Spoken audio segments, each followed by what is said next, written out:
बिछड़ गए होंगे। अपने बाप को नहीं मानता है ना, तो इशू हो गया होगा, उसने खुद छोड़ दिया होगा। कामरान खुरम का बाप वो अपना अम्मी का बेटा होगा।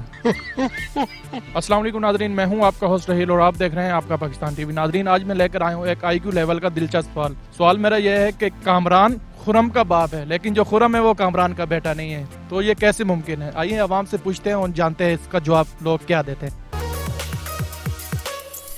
अस्सलाम वालेकुम। वालेकुम अस्सलाम। अच्छा, मुझे ये बताओ, कामरान जो है वो खुरम का बाप है, लेकिन खुरम कामरान का बेटा नहीं है, कैसे? खुरम कामरान का बेटा नहीं है, उसकी माँ और होगी, वो किसी और का बाप, वो किसी और का बेटा होगा, ये नाम हो गया ऐसे। अच्छा, तो फिर वो कामरान खुरम का बाप कैसे हो गया? कामरान खुरम का बाप आपने कहा ही नहीं पता।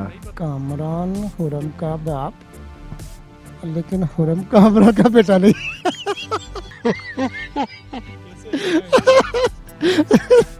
अच्छा, मुझे अभी भी ना मैं मतलब ज़हनी तौर पे मैं ज़रा थोड़ा सेटिस्फाई नहीं हो रहा।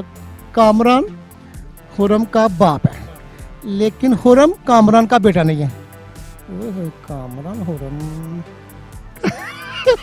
खुरम कामरान का बेटा नहीं। समझ गया, सॉरी जी। कामरान खुरम का बाप है, लेकिन खुरम कामरान का बेटा नहीं है, कैसे? वो अपना अम्मी का बेटा होगा। ठीक है, लेकिन वो अपने आप अम्मी का बेटा होगा ना। तो फिर कामरान खुरम का बाप कैसे हुआ? वो अपने बाप को नहीं मानता है ना। कला सवाल नहीं समझ में आ रहा। बिछड़ गए होंगे। कोई इशू हो गया होगा, उसने खुद छोड़ दिया होगा। नहीं मालूम। खुरम कामरान का बेटा नहीं है, उसका होगा ही नहीं। फिर कामरान खुरम का बाप कैसे है? कामरान जो है वो खुरम का बाप है और खुरम उसका बेटा नहीं है। इसका मतलब यह है कि खुरम उसकी बेटी है। रिश्ता है। अल्लाह, वो खुरम तुर्की वाली ले आए आप, खुरम सुल्तान। ठीक है भाई, जबरदस्त जी।